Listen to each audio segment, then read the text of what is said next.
Selamat pagi semua. Kita akan diberkati oleh Ibu Maimunah. Saya akan sedikit bacakan dulu ya biografinya, sedikit short bio-nya. Jadi Ibu Maimunah ini adalah nenek dari beberapa cucu yang Tuhan panggil. Walaupun beliau adalah nenek, ibu dan nenek, tapi Tuhan juga memanggil Ibu Maimunah untuk menjadi pelatih bagi lebih dari 10.000 pemimpin Kristen dari berbagai penjuru dunia. Beliau juga merupakan Dewan Pembina Nasional dari Haggai Institute, serta Eksekutif Komite World Methodist Council. Ibu Maimunah sekarang tinggal di Jakarta bersama anak-anak dan para cucunya, tapi memang di dalam kesehariannya beliau seringkali berada di berbagai kota di Indonesia untuk mengajar dan melatih. Ketika saya hubungi, beliau sedang ada di Surabaya. Lain kali saya hubungi, lagi ada di Medan. Lain kali saya hubungi, ada di kota yang mana lagi. Kemarin ada di kota Bandung, tapi malam sudah kembali ke Jakarta untuk bisa berada di web ini bersama kita semua. Ya, silahkan Ibu Maimunah. Terima kasih Grace, terima kasih banget. Maaf saya punya komputer lagi ada masalah karena saya tadi malam pulangnya sudah malam sekali. Sudah setengah malam, saya pikir, saya ingat hari ini jam 10, jadi saya tidur, karena beberapa hari ini kurang tidur, keenakan tidur. Tadi Grace-nya telepon, saya kaget sekali. Dan saya ingat ini jam 10, saya mohon maaf, tapi kemudian ini komputer saya yang satu itu nggak beres. Biasa kalau lansia itu begitu ya, kalau lansia itu ada saja. Jadi saya mau coba share screen, saya bersyukur sekali boleh sharing tentang lansia karena jarang sekali yang minta sharing tentang lansia. Yang mau bertumbuh itu biasanya anak muda. Ya, biasanya anak muda senang bertumbuh, lansia itu kok enggak ya. Biasanya suka yang nyanyi lah, makan lah, itu yang di lansia di gereja kami. Nah, sebelum saya masuk, saya ingin juga memperkenalkan keluarga saya. Saya tidak bisa pakai dua komputer, yang satu tadi nggak mau masuk tadi, tapi nggak apa-apa, ini satu aja, yang berarti hanya lebih kecil aja ya, layarnya lebih kecil. Kita mau sharing tentang how to cultivate the habit of joy. Bagaimana kita itu bisa membangun kebiasaan sukacita. Nah, saya katakan saya bersyukur saya diterima di sini. Sepertinya 4 minggu ini saya di Hoingtong terus loh. 4 minggu berturut-turut. Saya nggak tahu mengapa, tapi saya pikir Tuhan luar biasa baiknya. Amin. Nah, saya perkenalkan karena saya tidak layak untuk bicara soal lansia kalau saya sendiri belum lansia. Jadi saya ingin perkenalkan keluarga saya. Inilah keluarga saya. Saya mempunyai 4 orang anak saya sendiri yang saya lahirkan sendiri. Yang ini berusia sekarang 61 tahun. Artinya Bapak Ibu sekalian bisa pikir saya itu usianya berapa kira-kira begitu ya. Ini 61 tahun.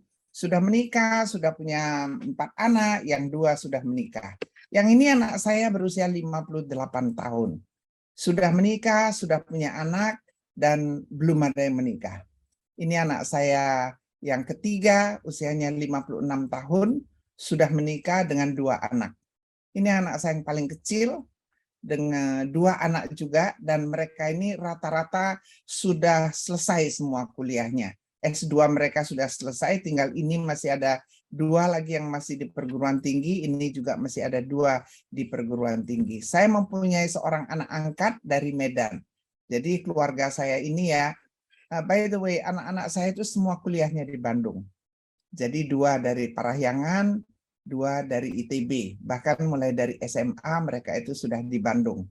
Saya sangat dekat dengan kota Bandung. Kemarin pagi-pagi subuh berangkat ke Bandung, kemudian kemarin malam pulang jam 12 tiba di sini. Kebetulan ada 2-3 acara di sana. Tapi bukan untuk lansia, untuk janda ya, untuk wanita. Saya sepertinya mungkin karena saya wanita, saya janda dan saya lansia. Hari ini pertama kali di luar, biasanya lansia di gereja sendiri ya.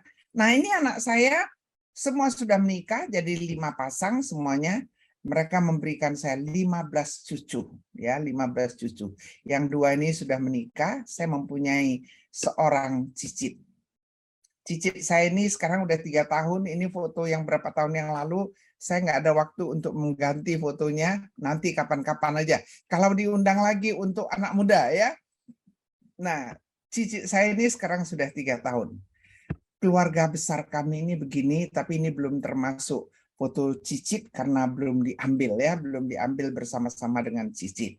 Inilah keluarga saya ini usia sudah lewat 80 tahun. Jadi sekarang ini sedang menjalan ke 81 tahun. Setiap hari saya itu bersyukur sekali kalau saya itu masih bisa bangun, saya itu masih bisa bernapas, bahwa saya itu masih diizinkan Tuhan untuk boleh mengambil pelayanan. Saya pikir hidup itu luar biasa sekali. Tapi sebelum saya masuk ke sana, saya ingin kita mengerti bahwa saya bukan lahir sudah demikian. Saya lahir, saya belum kenal Tuhan. Saya baru kenal Tuhan waktu usia 38 tahun. Jadi sebelum saya kenal Tuhan, Bapak Ibu, hidup saya itu penuh dengan derita. Betul-betul derita. Saya itu menikah dari usia 18 tahun, mungkin karena cantik ya, jadi lebih laku gitu. Jadi 18 tahun itu sudah menikah. Saya menikah karena saya sangat patuh kepada orang tua. Saya nggak boleh kuliah, jadi saya dinikahkan. Ya udah, saya menikah, saya juga mencoba untuk menjadi seorang istri yang baik, tetapi mungkin Tuhan menetapkan beda. Dalam waktu 38 tahun, saya itu tidak ada sukacita. Tidak ada sukacita. Bahkan saya itu pernah mencoba bunuh diri 5 kali. Karena saya merasa hidup ini kok begitu tidak enak. Begitu tidak enak. Nah, tapi Tuhan itu baik sekali. Tuhan baik sekali. Dia berikan saya hidup seperti apa yang saya alami ini. Saya diperkenalkan dengan Tuhan Yesus waktu saya berusia 38 tahun. Dan saya ingat, saya kenal Tuhan Yesus itu oleh satu kata yang dokter saya bertanya, kamu mau bunuh diri, kamu sayang nggak kepada anak-anakmu? Saya bilang sayang dong. Dia bilang kalau kamu sayang dengan anak-anakmu, kalau kamu mati, siapa yang akan membesarkan mereka? Wow, saya kaget sekali. Saya tidak pernah berpikir kalau saya mati, siapa yang akan mengurus anak-anak saya? Saya tidak pernah berpikir. Nah, di waktu itulah, dan saya pikir saya udah usia 38 tahun, saya itu kok belum pernah mendengar kata kasih sayang. Seolah-olah saya tidak mengerti apa itu kasih sayang. Tapi mulai dari saat itu saya bertobat, jadilah seperti siapa saya ini. Saya pikir saya cukup penuh dengan sukacita, ya. Sukacita saya luar biasa. Padahal saya sudah tua, sudah 80, saya sudah banyak kerja, kemudian dipikir-pikir kembali ya, yang namanya sudah tua pasti di sana sakit, di sini sakit. Tapi Tuhan senantiasa begitu baik. Jadi saya mau sharing bagaimana supaya kita itu bisa bersukacita. How to cultivate the habit of joy. Bagaimana kita itu bisa membangun sukacita. Nah, mengapa sih kita itu harus membangun kebiasaan bersukacita? Mengapa? Karena yang namanya lansia itu sudah identik dengan yang saya sangat tidak suka dengar, bongkok. Betul ya? Betul ya Bapak Ibu ya? Jadi kita itu identik dengan bongkok, dengan sakit penyakit, dengan kerapuhan tulang, dengan pelupa, Alzheimer, demensia, dan banyak lagi. Nah, akibatnya kita yang sudah lansia ini mengalami depresi, mengalami cemas, apalagi banyak sekali lansia yang merasa hidup sendirian, merasa kesepian. Ya, jadi kita merasa hidup itu begitu sepi, begitu tidak berarti. Dan seolah-olah dunia itu menganggap wajar demikian. Dunia itu menganggap ya memang begitulah. Begitulah hidup orang tua. Wajah sudah keriput, mau jalan nanti pinggang sakit, kaki nanti sakit, jatuh sedikit, tulang keroposnya nanti rusak, di dioperasi, susah sembuhnya, tidak dioperasi, tidak bisa jalan, duduk di kursi roda, entah bagaimana, pokoknya yang namanya lansia itu merasa hidup ini betul-betul tidak ada artinya. Apakah memang benar? Apakah memang benar demikian? Bapak Ibu sekalian, saya mau katakan itu tidak benar. Saya tahu banyak anak-anak muda yang ingin membantu kita, memasukkan kita ke dalam satu kumpulan, satu komunitas yang membuat kita senang. Jadi hari ini kita mau belajar bagaimana kita membangun kebiasaan sukacita. Mengapa harus membangun kebiasaan sukacita? Karena begitu kita tidak ada sukacita, ini merusak seluruh tatanan kehidupan. Bukan saja kita tidak sukacita, tetapi anak cucu kita pun mengikuti tidak sukacita. Betul ya Bapak Ibu ya? Betul ya? Betul ya? Nah, saya mau tanya di sini sebelum saya lewatin. Siapa di sini yang di atas 60 tahun ya? Di atas 60 tahun. Oke, nggak banyak ya. Yang di atas 70 tahun. Tambah sedikit ya. Di atas 80 tahun. Oke ya, luar biasa. Tahu atau tidak bahwa usia 80 tahun ke atas hanya menempati 6%. 6% di populasi dunia ini. Di populasi. Saya pikir, wow, saya kira-kira beberapa hari sebelum saya berusia 80, saya tidak pernah berdoa demikian. Kira-kira 3-4 hari lagi, pokoknya dalam minggu-minggu itulah. Saya berdoa, saya bilang, Tuhan, berikan saya lewat lagi berapa hari ini, supaya saya bisa menikmati kalau 80 tahun itu seperti apa sih? Karena selama ini kok sepertinya biasa-biasa saja. Saya lewati hari itu biasa-biasa saja. Tapi menjelang 80, saya pikir, aduh, saya nggak mau jatuh, saya harus hati-hati, saya harus sehat, supaya 80 tahun saya masih bisa ceria seperti sekarang ini. Puji Tuhan, saya lewati dan sekarang sudah sebentar lagi sudah mau masuk 81. Luar biasa. Tuhan itu baik. Mari kita lihat. Kalau kita betul-betul tidak ada sukacita, itu merusak semua pihak. Pihak anak, pihak cucu, kalau kita cemberut saja, mereka itu juga ikut susah. Nah, anak-anak muda mulai berpikir. Mereka berpikir bagaimana sih supaya amaku, akongku, ya acoku, semua tidak lagi merasa sepi. Maka jangan mereka menganggap mereka udah tua. Mereka harus diganti. Jadi lansia diganti menjadi usinda, betul nggak? Usia indah. Lansia diganti juga menjadi umas. Usia emas.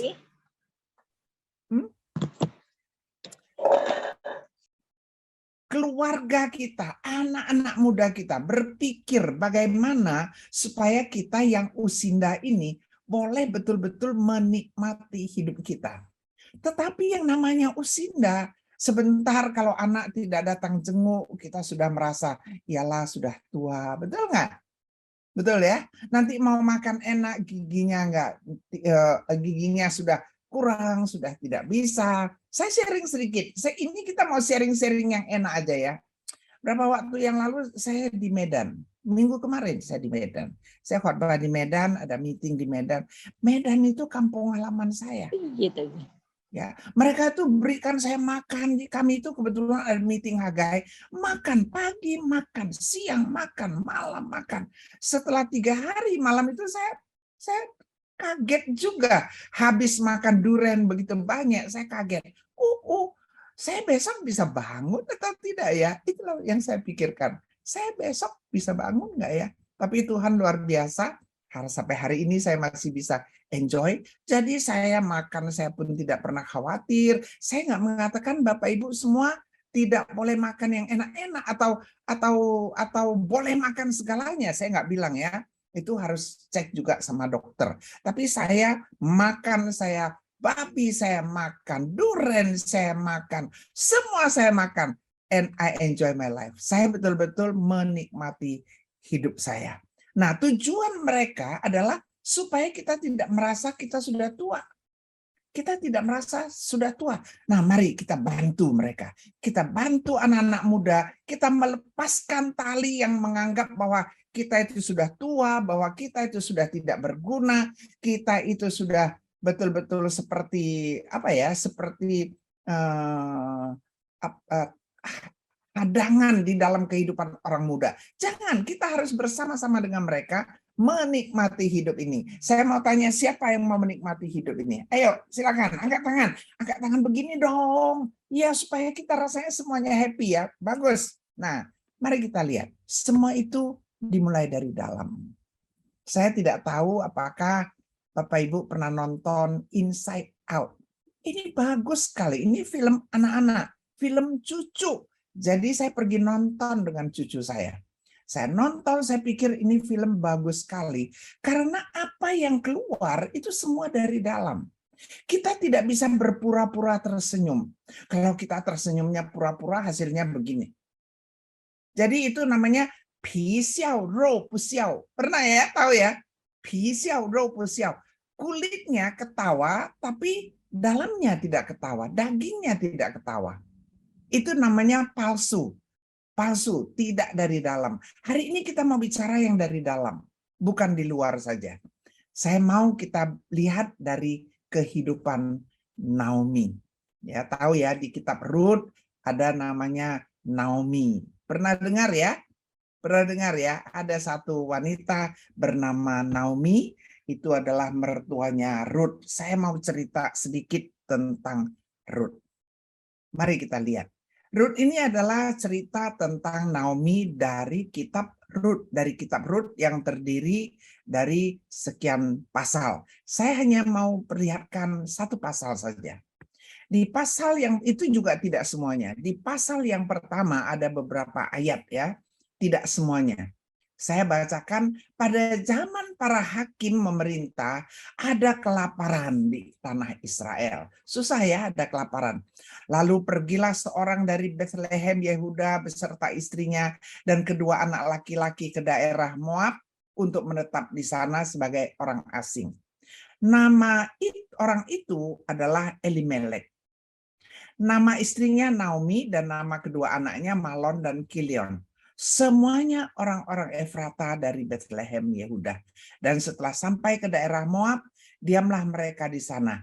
Kemudian matilah Elimelek, suaminya ini meninggal ya, sehingga perempuan itu tertinggal dengan kedua anaknya. Apa yang terjadi? Kedua anaknya juga meninggal.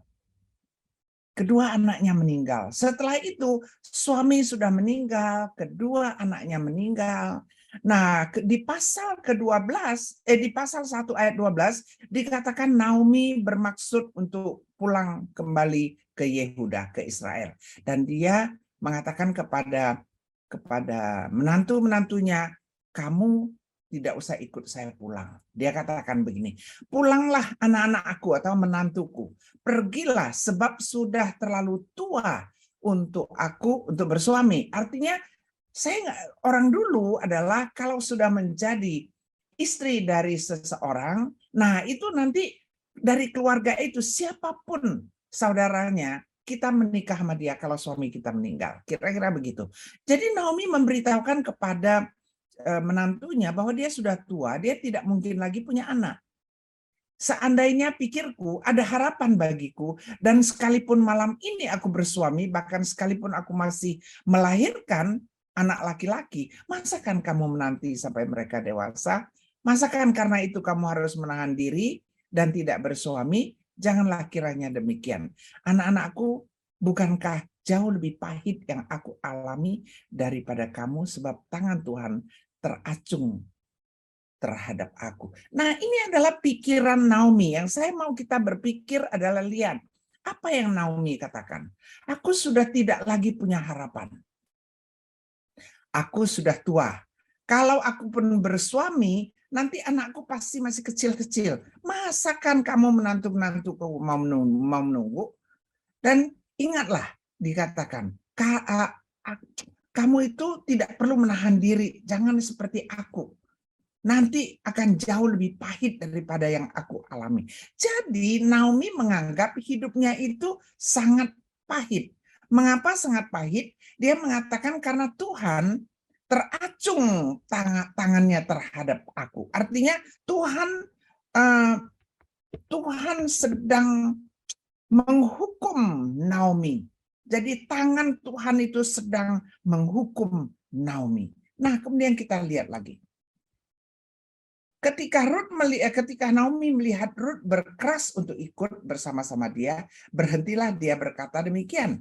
Dan berjalanlah keduanya, pulanglah ke Bethlehem. Ketika mereka masuk ke Bethlehem, gemparlah seluruh kota karena mereka kenal Naomi. Mereka sudah kangen sekali dengan Naomi. Karena Naomi sudah pergi berpuluh tahun. Jadi mereka itu mengatakan, Naomi kayak itu, hai, welcome back Naomi. Mereka senang sekali karena nama Naomi itu adalah sangat indah, sangat bagus. Tapi dia mengatakan begini, janganlah sebut aku Naomi, sebutkanlah aku Mara. Sebab yang Maha Kuasa telah melakukan banyak yang pahit kepadaku. Jadi Naomi ini menganggap kehidupan dia itu tidak bisa sukacita. Itu semua karena Tuhan. Karena tangan Tuhan sedang marah sama dia.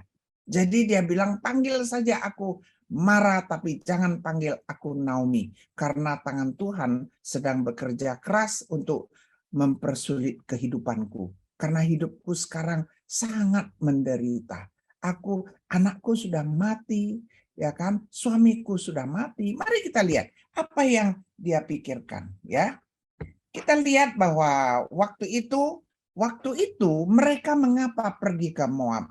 Karena di tanah Israel terjadi kelaparan. Jadi Naomi ini dia merasa di tanah Israel dia merasa hidupnya tidak baik karena kelaparan.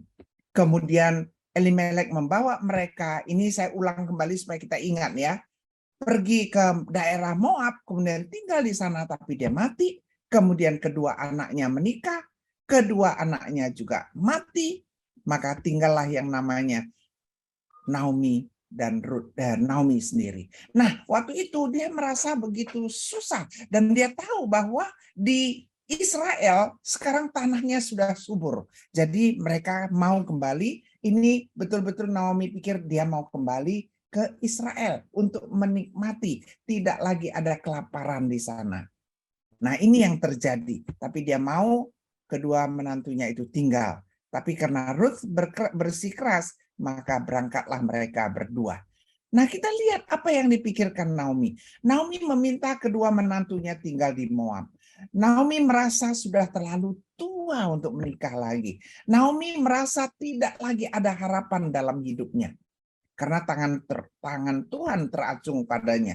Ketika Naomi disapa, jangan sebut aku Naomi, sebutlah aku Mara. Karena Tuhan telah menghukum aku. Nah, ini yang dipikirkan oleh Naomi. Saya mau tanya, apakah kita pernah berpikir demikian? Aku sudah tua, aku sudah tidak mungkin lagi bisa kerja. Aku sudah tua, suamiku sudah mati, aku sudah tidak berguna. Aku sudah tua, istriku sudah mati, aku sudah tua, tidak bisa berbuat apa-apa. Aku sudah tua, aku sudah tidak ada harapan. Aku sudah tidak ada harapan. Apakah ini yang sering terjadi pada kita? Naomi marah kepada Tuhan karena suaminya meninggal, karena anaknya meninggal, karena dia sudah tua, dan karena Tuhan meninggalkan dia. Tapi apakah betul? Pertanyaannya, apakah betul Tuhan meninggalkan Naomi? Tidak. Tuhan sama sekali tidak meninggalkan Naomi. Mari kita lihat. Ada satu ayat di Alkitab ya. Ini diambil dari kitab Leviticus ya, yang mengatakan demikian. Oh, tunggu. Sorry, belum sampai di kok bisa begitu ya?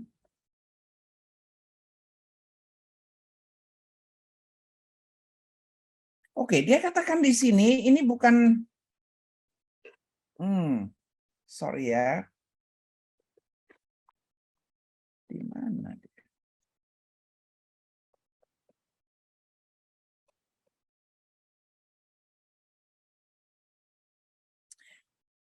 Yang saya ingin bacakan bukan ini, tetapi dari Imamat 19 ayat yang ke-9.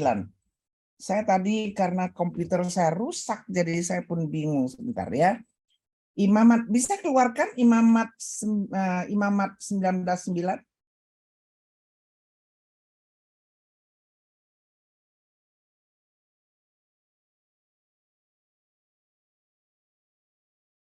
Oke. Komputer saya ada masalah ini. Dua-dua rusak ya.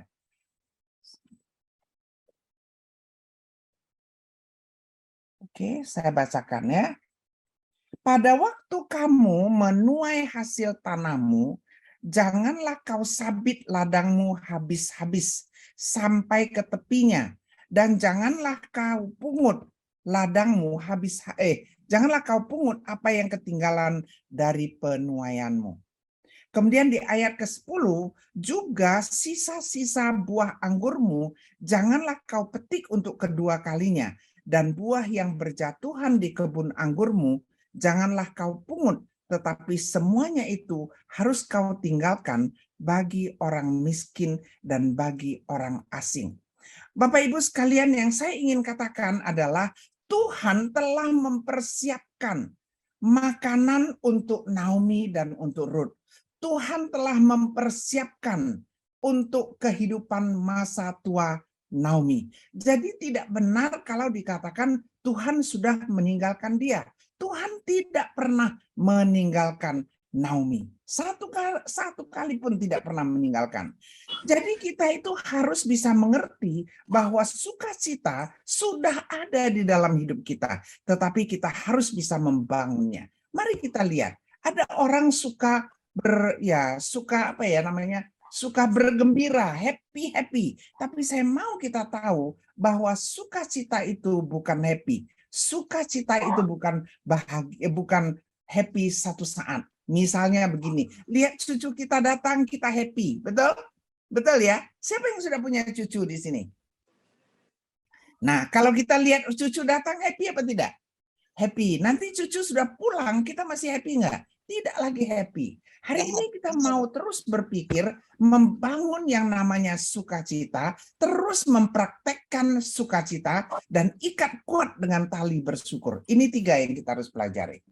Terus membangun sukacita, terus mempraktekkan sukacita, dan ikatlah kuat-kuat yang namanya membangun sukacita dan mempraktekkan sukacita itu dengan hati yang bersyukur. Mengapa? Mari kita lihat. Bapak Ibu sekalian, sukacita itu bukan datangnya dari lingkungan, tapi datangnya dari Tuhan. Saya tidak tahu, saya pikir kalau kita mempunyai Tuhan dan kita tahu bahwa Tuhan itu mengasihi kita, kita pasti penuh dengan sukacita, betul? Tadi Pak Gunawan mengatakan, joy bukan sekali, 4 kali katanya ya kan. Jadi kamu itu harus rejoice, kamu itu harus enjoy life, kamu itu harus rejoice again. I say rejoice. Kita harus bisa mengalami sukacita. Saya mau tanya di sini, Bapak Ibu, siapa yang merasa sukacita dalam hidup? Angkat tangan. Oh, yang lain gimana? Pak Budiana gimana? Oh, bagus. Pak Budiana ada sukacita? Enggak ada. Oh, ada. Kalau ada, angkat tangan. Coba angkat tangan. Kalau sukacita, Bapak Ibu, ya namanya bibir ini ke atas ya. Bibir ini ke atas, coba. Gitu. Coba buat begini. Sukacita ini begini ya. Iya, sukacita. Jangan begini. Kalau begini itu enggak sukacita. Sukacita itu begini. Jadi wajah itu ke atas, bukan ke bawah. Ingat. Nah, yang kedua yang kita harus tahu bahwa kalau kita hari ini boleh hidup sampai usia seperti hari ini, itu adalah satu kehormatan. Itu adalah satu privilege. Betul ya? Betul ya? Tahu nggak, di zaman pandemi ini begitu banyak orang yang mati muda, betul? Betul? Kalau betul gini dong. Jadi saya juga terima sukacitanya. Kalau betul angkat tangan gini dong ya. Angkat tangan. Kalau rasanya betul, angkat tangan. Bagus, terima kasih. Jadi kalau diangkat tangannya, saya tahu kita betul-betul merasakan sukacita ya.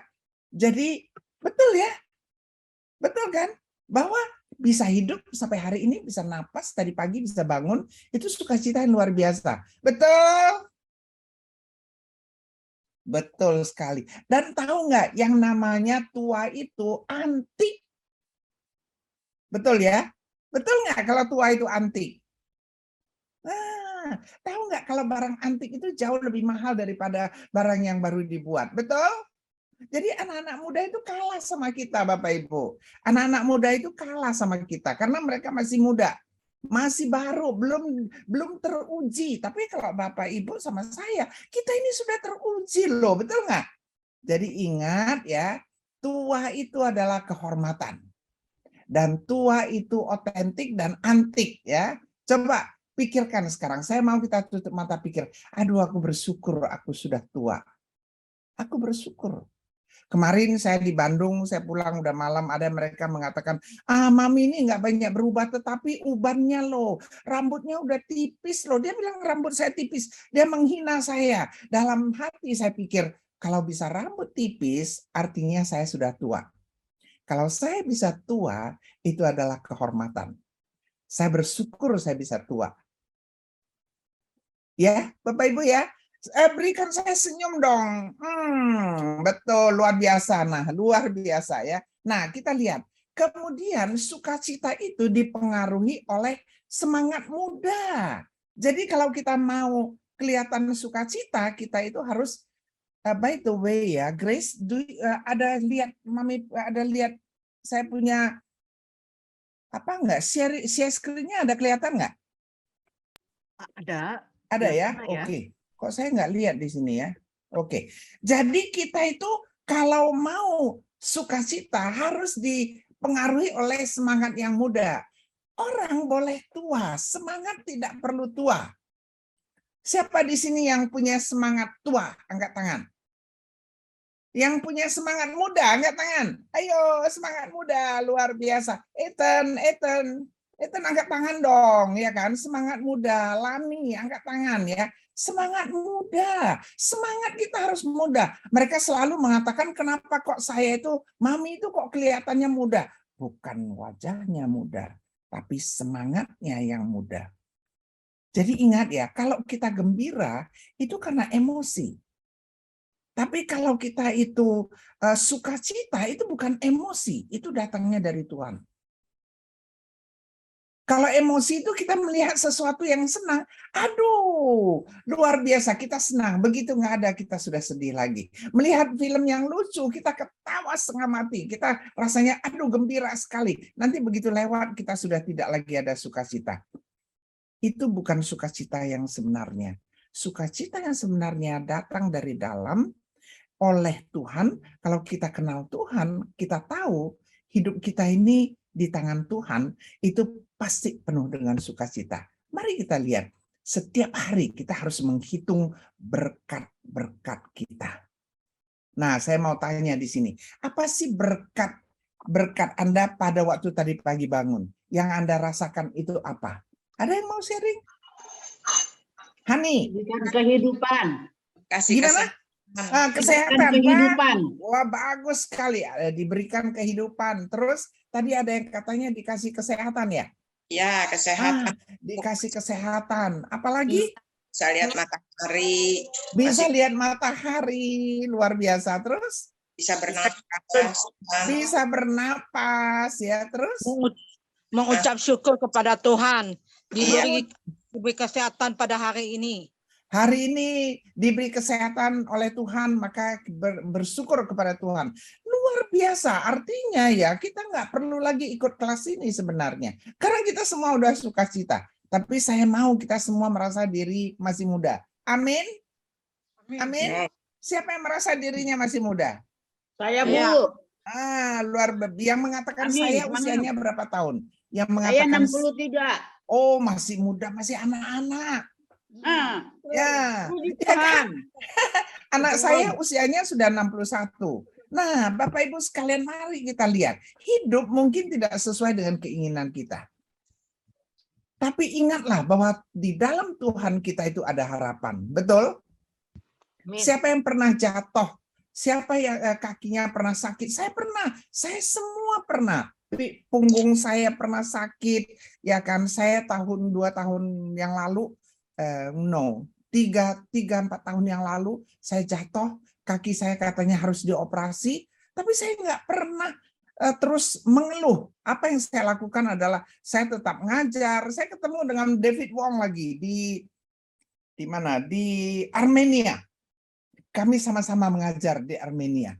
Nah, pada waktu mengajar itulah saya pincang. Terus salah satu peserta bertanya, kenapa kamu pincang? Saya katakan, kaki saya sakit karena jatuh.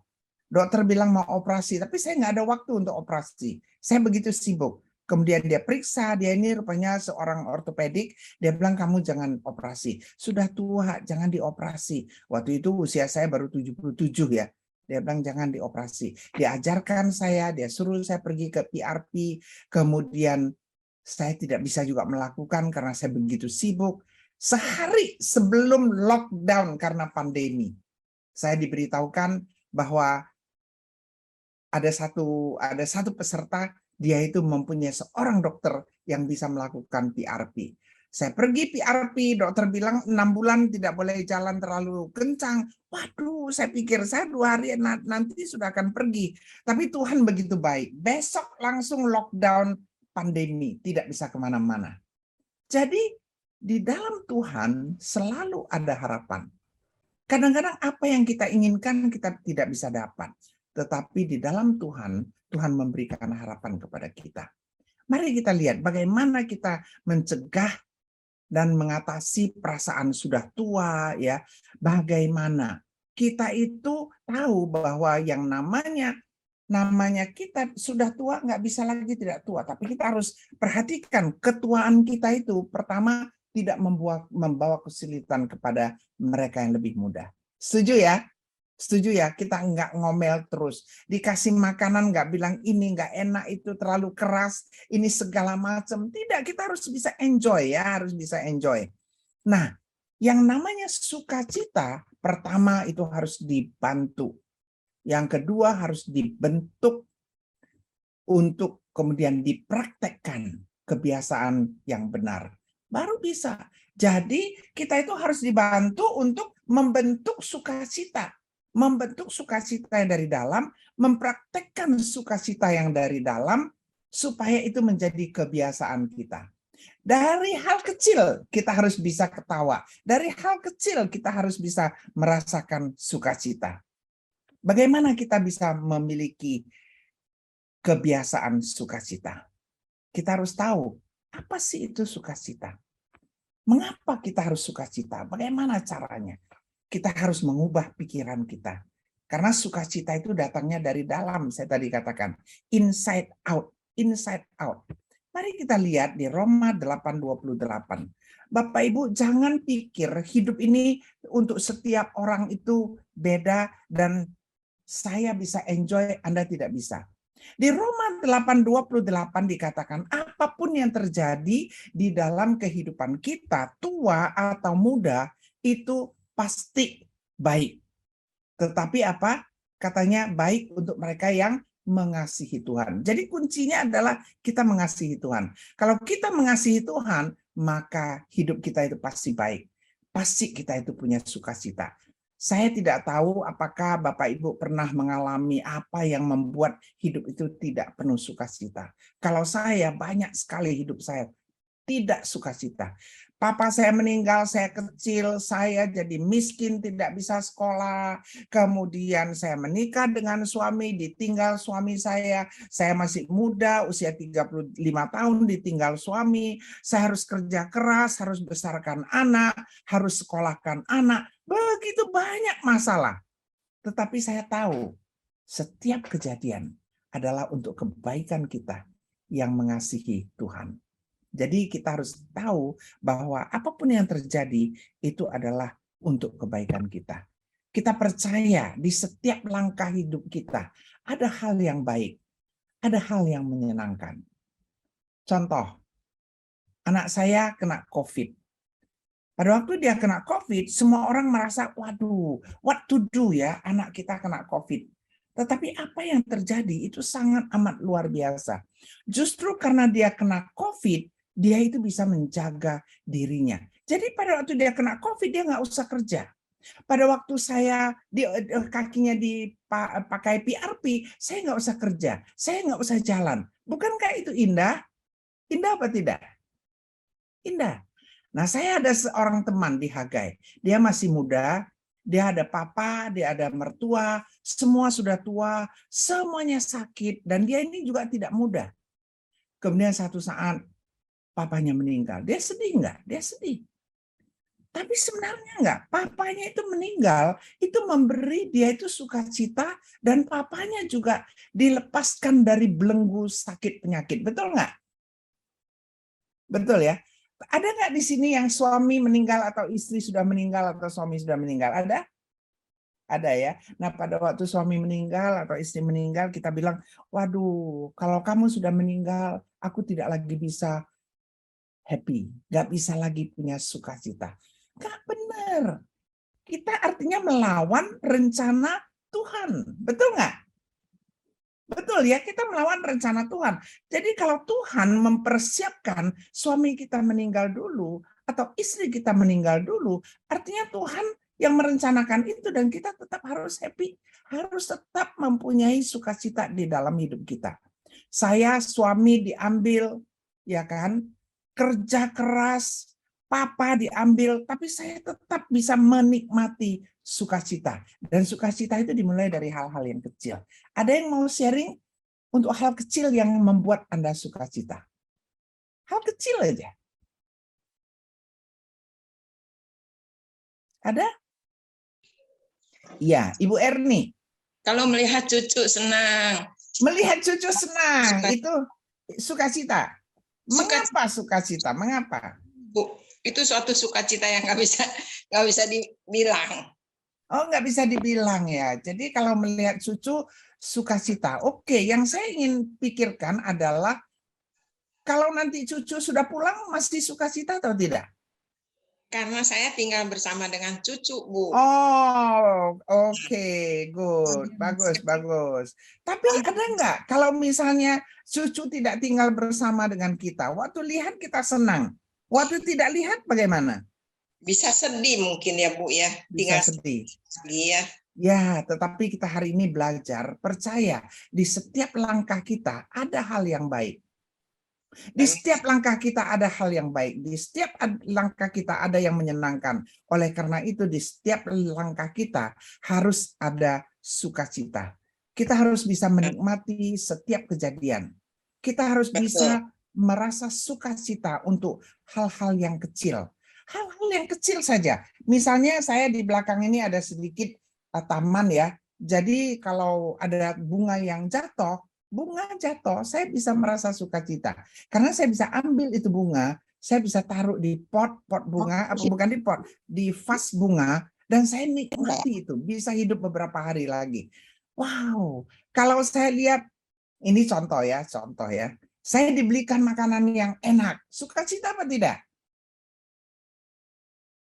Pasti sukacita, Bu. Sukacita, tapi hati-hati ya, makannya tidak boleh terlalu banyak ya, tidak boleh terlalu banyak. Nah, sekarang tidak ada makanan, sukacita apa tidak? Harusnya bersukacita. Harus. Kalau makanan tidak ada, kita bersyukur hari ini saya bisa diet. Hari ini saya bisa diet.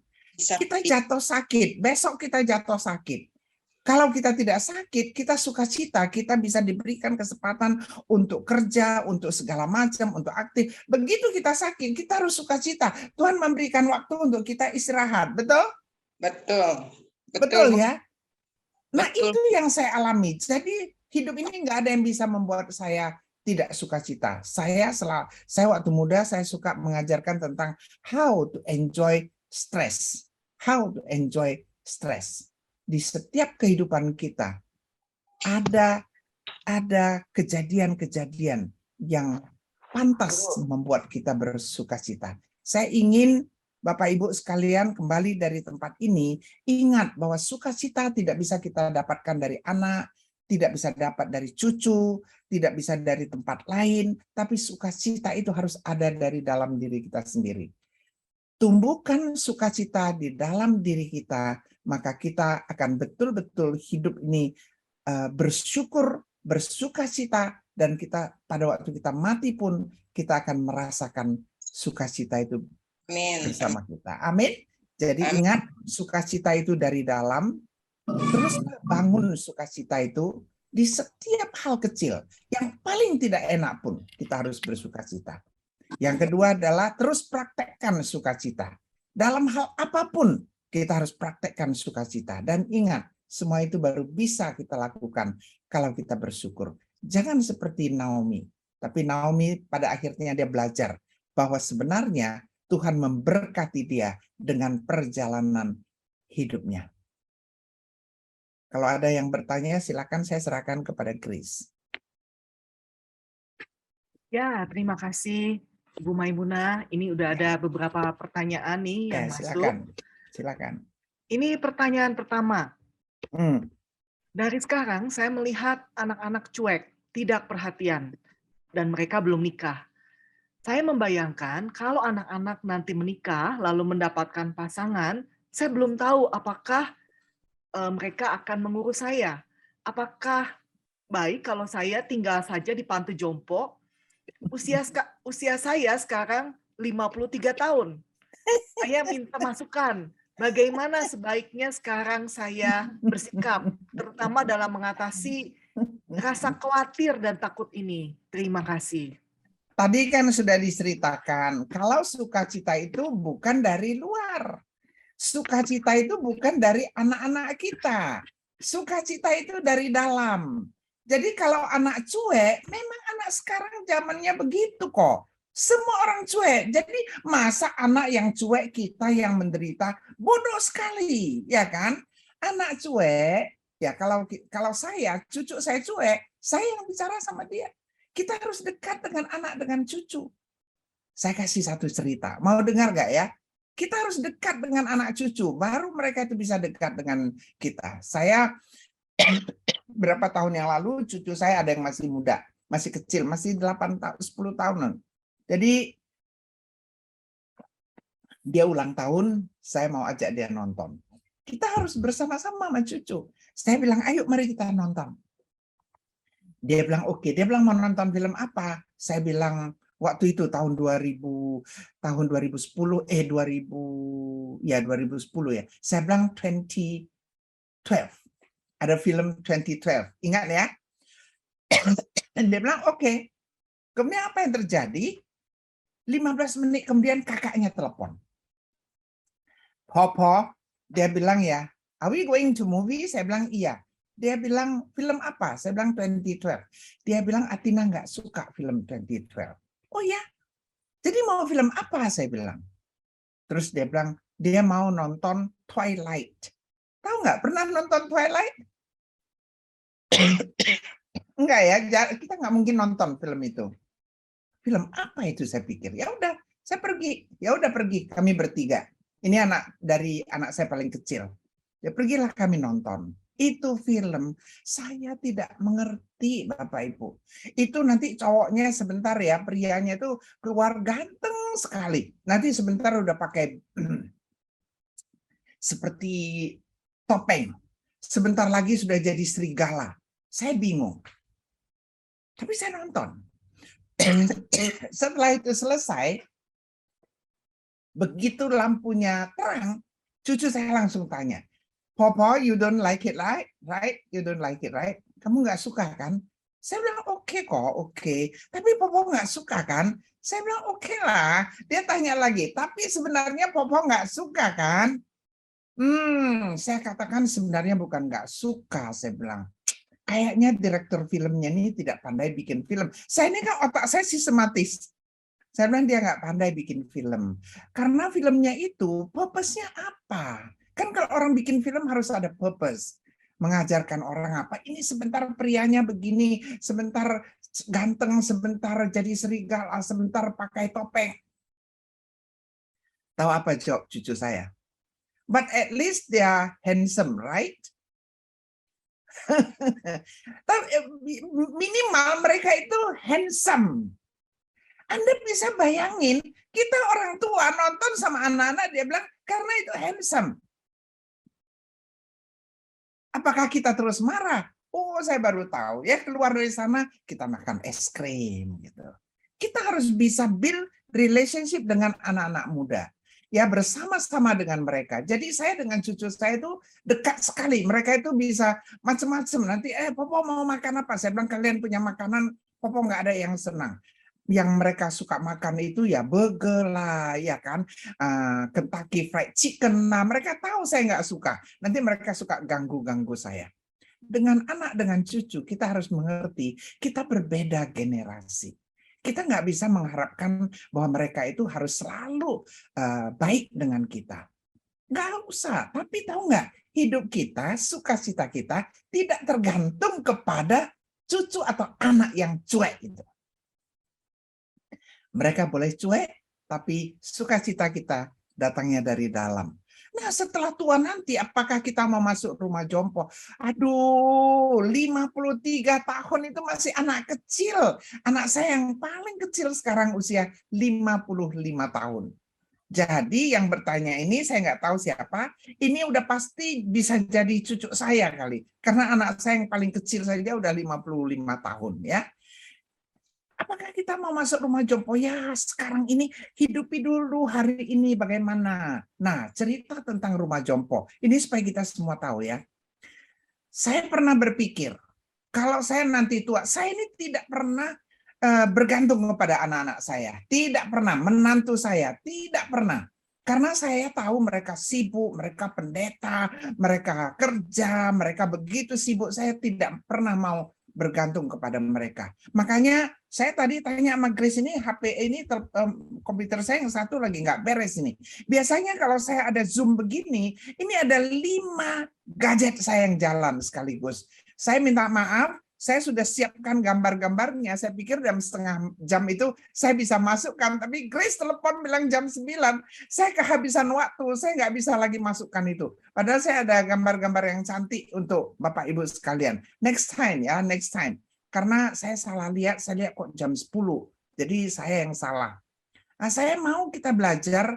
Sebenarnya rumah jompo itu juga bagus ya. Nah, itu menurut saya, tapi janganlah masuk ke rumah jompo yang tidak bagus. Saya bilang kepada anak-anak saya, kalau nanti saya tua, coba bayangin di rumah, sorry ya, kalau kita di rumah, anak cucu semua sibuk. Kita dikasih seorang perawat misalnya, atau seorang pembantu. Anda bisa bayangin nggak? Betapa sedihnya kita, betapa kesepiannya kita. Kalau ada rumah jompo yang ada buku di situ, ada piano di situ, ada televisi di situ, ada teman-teman sebaya dengan kita, boleh sama-sama ngobrol, boleh, betapa sukacitanya. Tapi 53 tahun kok sudah memikirkan rumah jompo sih? Buang itu jauh-jauh. Buang itu jauh-jauh. Tapi rumah jompo tidak salah. Di rumah jompo itu kita punya teman. Bahkan kita bisa menjadi berkat bagi mereka. Saya bilang kepada anak-anak saya bicara kepada anak saya ya. Saya bilang kalau nanti saya jatuh sakit, saya nggak tahu. Kalau sakit nggak bisa bicara lagi. Jadi saya bicara sekarang. Kalau saya jatuh sakit dan tidak lagi bisa bicara, tidak lagi bisa jalan, tidak perlu lagi saya itu dipasang oksigen dan sebagainya. Bapak Ibu, sorry ya, kita semua nanti pulang naik surga nggak sih? Halo, naik surga nggak? Yang mengatakan nanti pulang naik surga.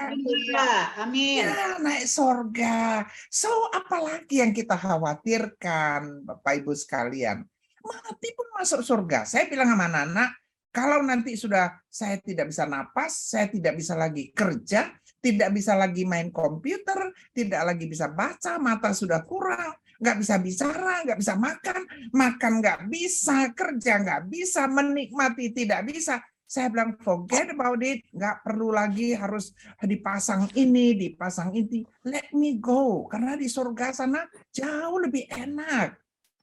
Jauh lebih enak. Sorry ya, saya bicara begini bukannya apa. Kita itu kadang-kadang apa ya, orang Chinese bilang ya, orang yang bodoh takut langit ini jatuh. Langit ini nggak akan bisa jatuh. Ya, kenapa ini langit ya? Aduh, kok nggak ada kakinya? Kalau rumah kan ada tiang. Ini langit langit nggak ada kakinya. Nanti gimana kalau langit jatuh? 99,9% apa yang kita khawatirkan tidak pernah terjadi. Tidak pernah terjadi. Jalankanlah hidup kita sehari demi sehari. Dekati cucu, anak muda, mereka beda kok dengan kita. Mereka beda. Tapi saya minta kepada anak cucu saya, tolong ini kenapa ya? Ini kok nggak bisa nyambung ya? Ini kenapa ya? Jadi saya itu dekat dengan mereka. Ingat ya, itu jawaban saya, Chris. Ya, makasih. Nah, ini ada pertanyaan lagi. Hmm, Bukan sekarang banyak nih yang bisa dilakukan karena memang sudah Hmm. membangun kebiasaan itu untuk melakukan banyak hal. hmm, Tapi saya sekarang ini banyak diam di rumah, saya tidak Hmm. tahu apa yang harus dilakukan. Saya juga sering merasa bosan. Saya bingung apa ketika saya harus bangun pagi, apa yang mesti saya kerjakan hari ini. Nah, kira-kira bagaimana ya mengatasi hal ini? Aduh, saya cemburu sama itu orang. Siapalah itu, saya cemburu sekali. Saya itu kadang-kadang pikir kok waktu saya kok nggak cukup ya. Coba saya 4 hari di Medan. Kita ceritanya 1 minggu ini. Saya 4 hari di Medan, saya sudah lama tidak travel. Kalau travel itu biasanya kalau di rumah siang itu masih ada waktu istirahat. Travel nggak bisa. Saya pulang dari Medan itu ya lemas sekali. Dan yang namanya saya pergi 4 hari, bertumpuk itu pekerjaan. Saya kepingin punya waktu yang tidak usah kerja. Saya 3 hari yang lalu, saya tidur 2:30. 4 hari yang lalu. 3 hari yang lalu tidur 1:30. Kemarin waktu mau ke Bandung, saya itu tidur 3:30. Dan jam 5 saya sudah harus berangkat. Ayo, capeknya kan main. Makanya tadi malam pulang, saya harusnya insert ini gambar. Saya bisa begitu loh. Saya bisa begitu. Saya tidur dulu, besok baru bangun insert gambarnya. Semua udah saya siapkan, dan saya pikir saya insert gambarnya. Nggak keburu tuh nggak apa-apa kan? Nggak apa-apa kan? Dunia ini kan belum mau jatuh besok lusa ini. Kerja banyak sekali, segala macam. Tahu nggak pandemi? Begitu pandemi, saya ini kan 1 tahun bisa terbang 200 kali. Halo Bapak Ibu, 200 kali. Pekerjaan saya itu membaca Alkitab, membaca buku, siapkan komputer, segala macam PowerPoint. Ini semua saya siapkan sendiri. Walaupun nggak cantik, saya malu sekali minimal sama Grace ya. Tapi it's okay. Nah, yang kita bisa kerjakan, kita bisa baca. Ini yang bertanya ini, apakah setiap hari baca Alkitab? Saya mau tanya dulu. Halo, saya nggak tahu ya. Apakah saya sampai ini lihat ya, kalau lihat buku-buku saya ini, saya kapan bisa baca ya? Saya nggak ada waktu. Jadi saya akan begitu masuk kamar mandi, saya punya waktu 10 menit, saya duduk di toilet, saya baca buku. Kalau enggak nanti saya nggak ada kesempatan untuk baca buku. Baca buku, nonton film-film yang bagus, ya kan? Selama pandemi saya masak. Saya masak untuk anak saya masak untuk cucu saya. Ini nanti sebentar sore, karena sore ini saya bebas. Malam saya akan persiapan khotbah untuk besok. Sore ini bebas, cucu saya baru pulang dari Australia. Dia bilang dia mau makan cukyok. Saya udah bilang, oke, beli. Saya tadi lagi pesen, ini direbus dulu supaya nanti saya masak gitu. Masak untuk cucu, untuk anak. Kalau mereka bilang enak, wow, senang sekali. Kalau bilang nggak enak, senang nggak? Senang dong. Saya bilang kalau nggak enak, besok nggak usah masak. Take everything in the positive side. Jadi jangan berpikir negatif. Saya selalu di dalam hidup saya itu ya, pertama, itu aware. Saya itu tahu siapa saya. Apa yang saya bisa kerjakan hari ini. Jangan buang. Jangan sampai bosen. Kok bisa ya hidup itu bosen? Aku mau tukeran lah sedikit ya, supaya hidup itu nggak bosen. Kita olahraga. Di sini olahraga nggak? Tadi yang mengatakan bosen itu. Saya kadang-kadang olahraga nggak cukup ya. Nggak bisa 30 menit, saya nggak ada waktu. Udahlah 21 menit pun saya pakai. 1 menit pun saya pakai. Olahraga yang ringan-ringan aja, ya kan? Kalau nggak sempat olahraga malam mau tidur, saya olahraga. Saya gini aja di kamar saya. Kira-kira 200 sampai 300 kali saya udah enteng, saya bisa tidur. Besok pagi bangun. Begitulah, begitu banyak. Ayo kasih saya waktunya, kasih sama saya. kita bisa tusuk kembang, saya senang ya, bisa nyanyi, ambil hymn, nyanyi, saya bisa nyanyi dan saya perhatikan kata-katanya, indah sekali ya, ini indah sekali gitu. Kalau saya lihat itu, saya bisa perhatikan, saya bisa cek ke kamus, ini artinya apa sih, bagaimana sih, enjoy your life. Dan saya mau cerita satu cerita. Mau dengar nggak? Mau dengar. Ada satu orang, dia mengatakan dia sangat bosen. Dia sudah tua, dia sangat bosen, dia nggak tahu mau mengerjakan apa. Dia tiap hari nangis, padahal dia kaya sekali. Nah, satu saat temannya datang mengatakan mau bawa dia pergi ke rumah panti asuhan untuk anak-anak cacat.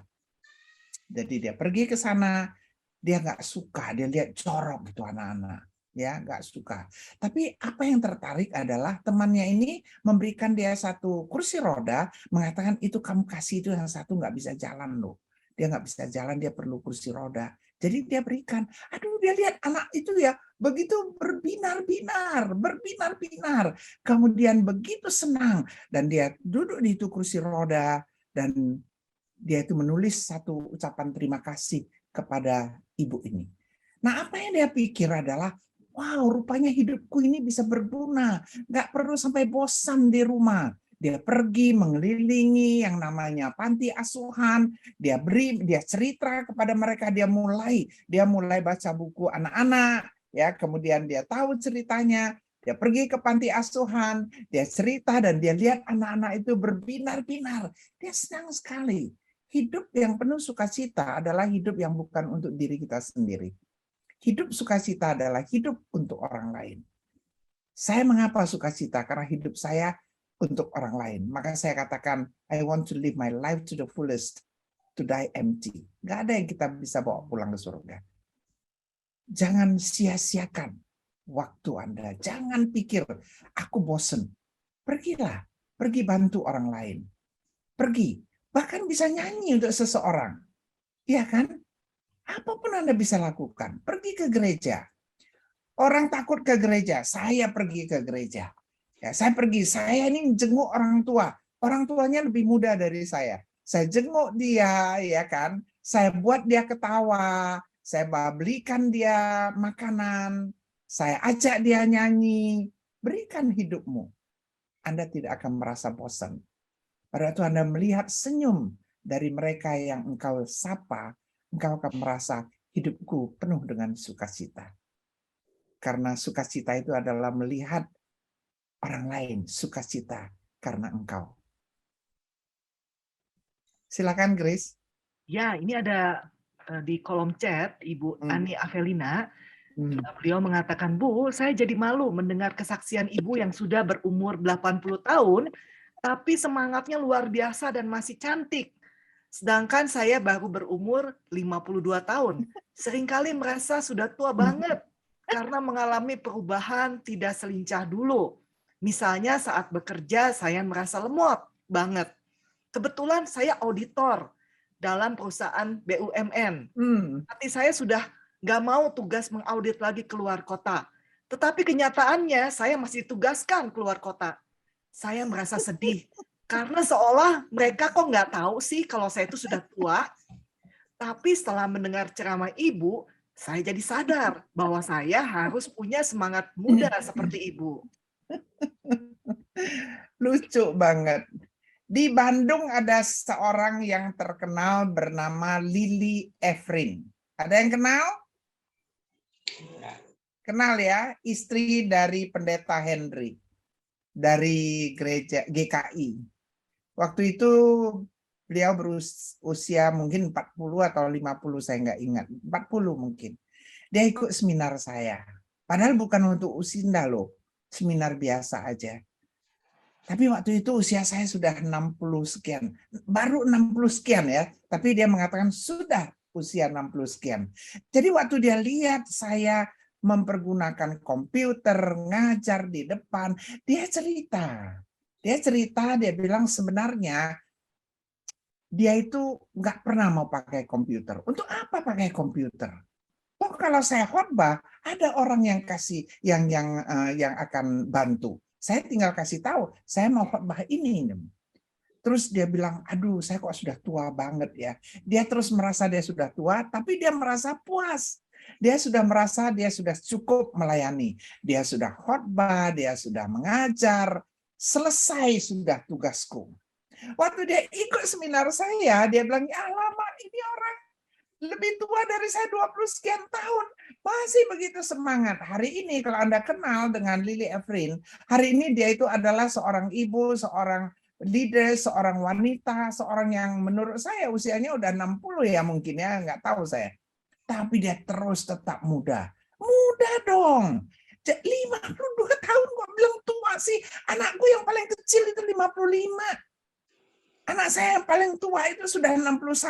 Nggak ada yang berani mengatakan tua di keluarga saya ini. Nggak ada yang berani mengatakan tua.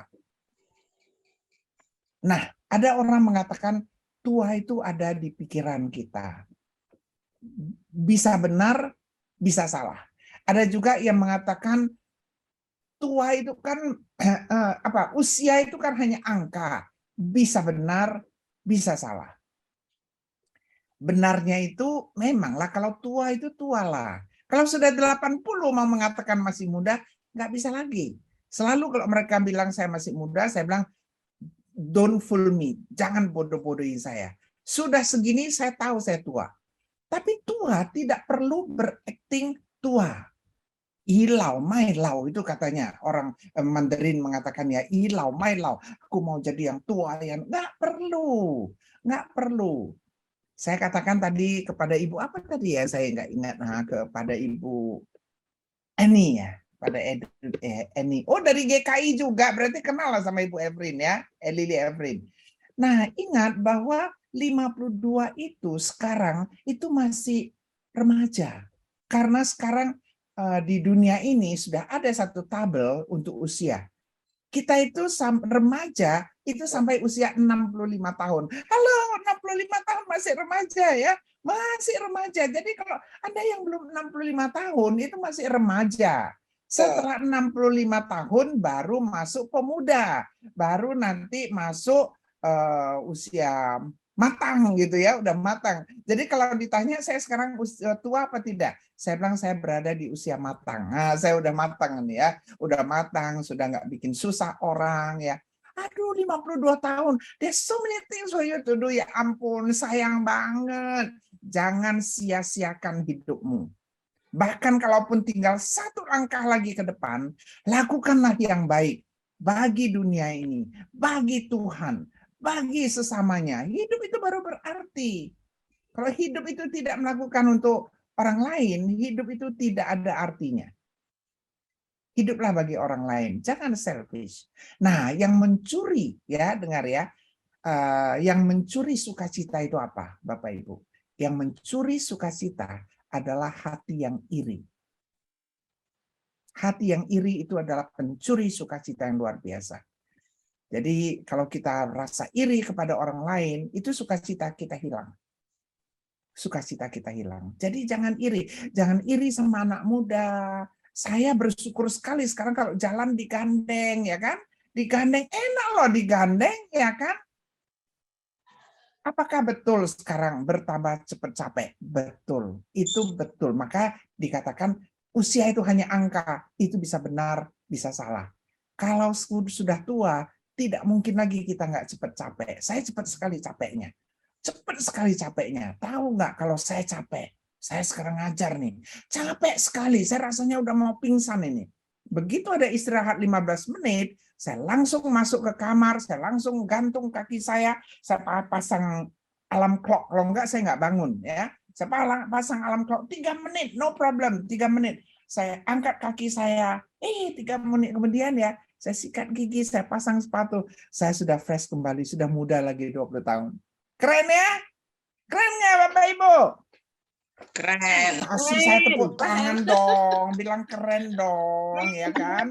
Bilang keren dong, iya. Jadi saya nggak tahu mau ngomong apa sama orang yang usia 52 tahun. Saya bilang Anda itu bisa jadi anak cucu saya ya. Jangan pikir Anda udah tua. Silakan. Ya, ini pertanyaan selanjutnya. Ini tadi kan Ibu mengatakan happy itu adalah emosi. Ini saya Ya. kurang jelas. Jadi kalau sukacita itu apakah ada emosinya? Apakah itu seperti damai sejahtera?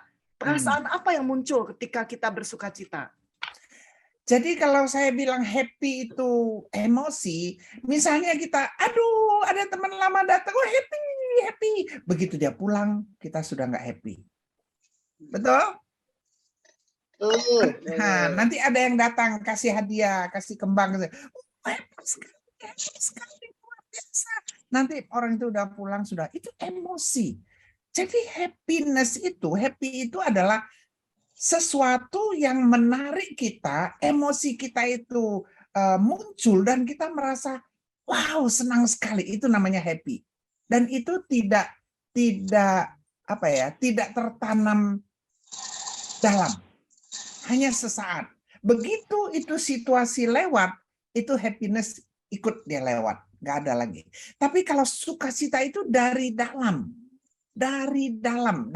itu yes betul, damai sejahtera itu kita dapatkan karena sukacita itu datangnya dari dalam. Tidak ada orang yang bisa mendapatkan sukacita dari luar. Sukacita itu dari Tuhan, dari dalam. Misalnya begini, oh luar biasa ya Tuhan kita itu ya. Nah, kita tahu Tuhan kita itu, aduh Tuhan menciptakan aku. Coba bayangin ya, jari kita ini 1, 2, 3. Kalau kita mau hitung, Anda pernah tahu nggak kalau ini jari dibeginikan, berjuta-juta sensor kita itu harus jalan. Saraf kita itu jalan semuanya. Betapa ajaib Tuhan kita. Betapa ajaib. Kalau kita tahu Tuhan kita ajaib yang bisa menciptakan kita, dan kita diangkat masuk ke dalam keluarga Allah, itu betul-betul damai sejahtera itu masuk sampai ke tulang sumsum namanya. Karena kita nggak perlu khawatir lagi. Itulah yang namanya sukacita, bersyukur berada di dalam keluarga Allah. Bersyukur menjadi ciptaan Tuhan. Bersyukur hari ini masih bisa tarik napas. Amin. Jadi sukacita itu kekal. Happiness itu hanya sementara. Gitu, Grace ya. Ya, ini ada pertanyaan lagi. Apakah Ibu bisa menceritakan bagaimana contoh dari pengalaman Ibu ketika ada masalah yang berat sekali di keluarga, tapi Ibu bisa tetap bersukacita? Saya ada masalah yang berat, tapi saya tidak tahu bagaimana harus bersukacita. Bagus. Saya minum dulu ya kalau begitu ya, karena ini berat nih. Tapi nggak apa-apa, karena saya tadi pikir mulainya jam 10, jadi selesainya jam 12, sehingga saya punya waktu banyak sekali ya, banyak sekali. Saya banyak mengalami hal-hal yang orang lain tidak alami. Bukan saja kami miskin, bukan saja suami saya itu KDRT, tetapi yang paling membuat saya merasa sakit itu adalah melihat suami saya tidur dengan perempuan lain di rumah saya. Kemudian ini perempuan sudah hamil rupanya, sudah hamil 8 bulan. Saya waktu itu, nah ini kejadiannya, saya waktu itu hamil besar anak saya yang paling kecil. Yang paling kecil. Saya duduk di kursi itu hampir 1 minggu, saya itu nggak bisa kerja apa-apa. Terus terbayang. Marahnya bukan main. Supir saya kadang-kadang suka datang, dia bilang, "Aso, makan." Saya diam aja.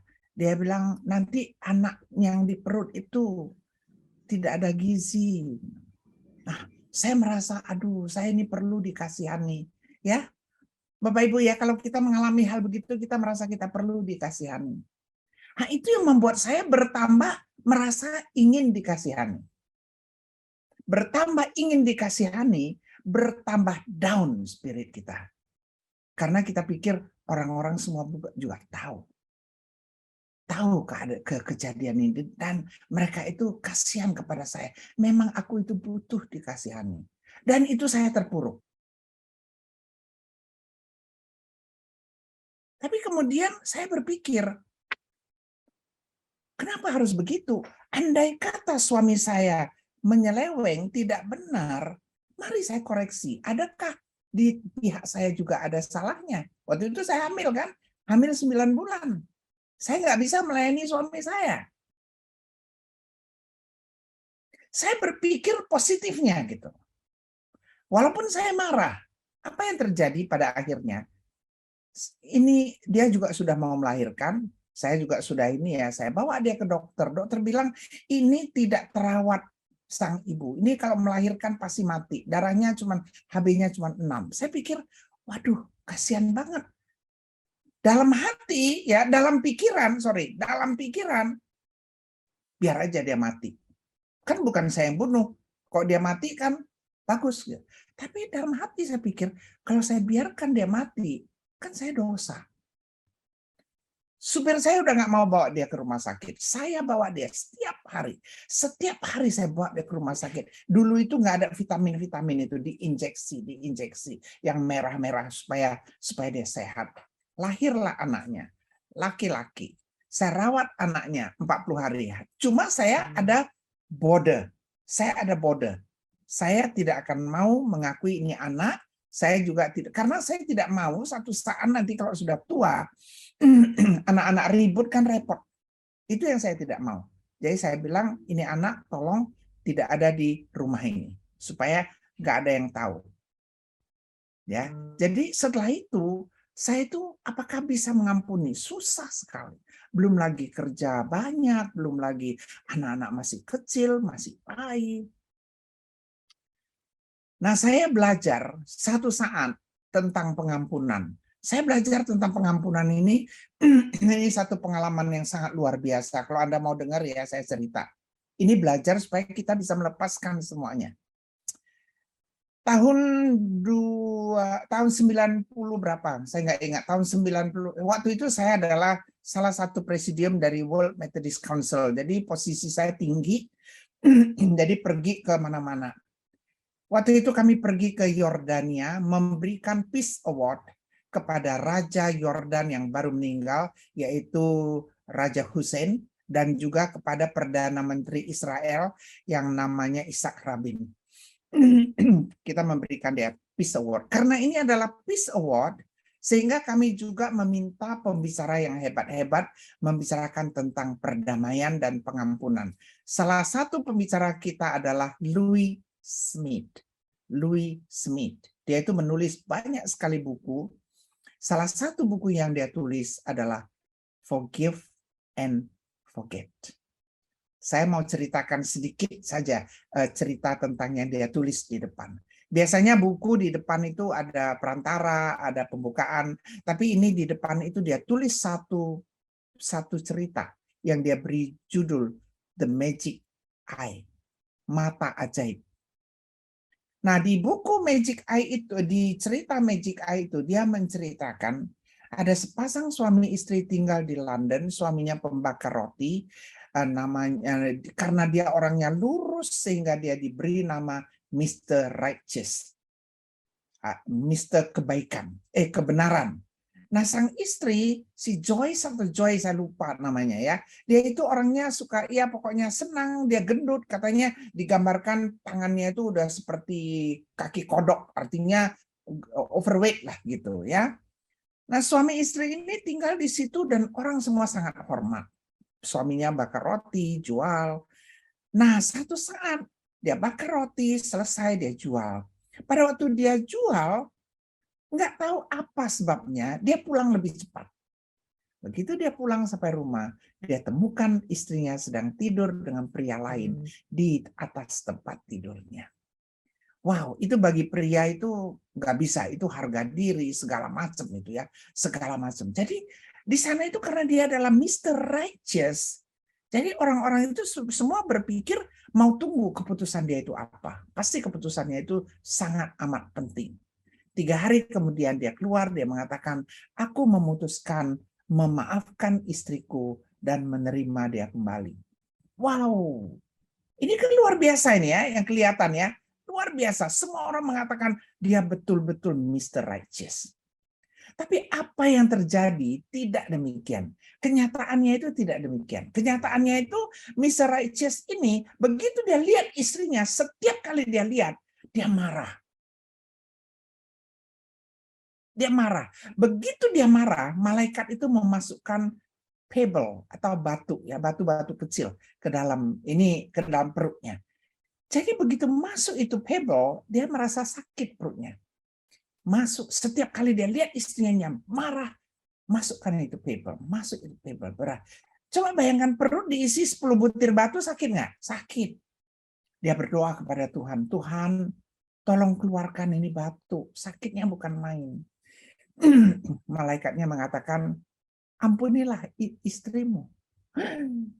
Mana bisa gue ampuni dia, gue ini orang begitu baik, begitu jujur, begitu righteous. Dia tidur sama pria lain di atas tempat tidurku. Gimana aku bisa mengampuni dia? Malaikat bilang, halo Mr. Righteous. Bukankah kamu mengatakan kamu sudah memaafkan dia? Ya iyalah, saya katakan begitu.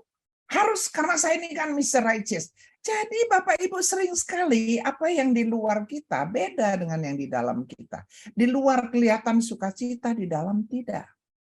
Hari ini kita belajar, itu harus dari dalam. Harus dari dalam. Nah, itu terjadi terus sama Mr. Righteous. Tambah setiap kali, kemudian malaikatnya mengatakan begini. Kamu tahu nggak? Kalau sampai istrimu tidur dengan pria lain, kamu pasti ada saham. Artinya kamu pasti ada salahnya juga mungkin. Nggak tahu apa ya, salahnya apa. Mungkin nggak mau pernah mau bicara sama istrinya, terus istrinya merasa kesepian, nggak tahu. Dia bilang nggak bisa. Terus dia bilang, oke, begini Mr. Righteous, coba lihat, ada nggak sih kebaikan sedikit aja, 1 titik aja kebaikan dari istrimu. Perhatikan itu. Nggak ada lagi, nggak bisa. Pokoknya dia nggak bisa. Tambah lama, tambah terpuruklah dia. Terpuruk sampai batu itu penuh di perutnya, sampai dia itu sudah nggak bisa lagi duduk. Dia tertidur dan dia udah tunggu mati. Udah tunggu mati, hanya napasnya udah nggak bisa. Batu semua, ratusan batu di dalam.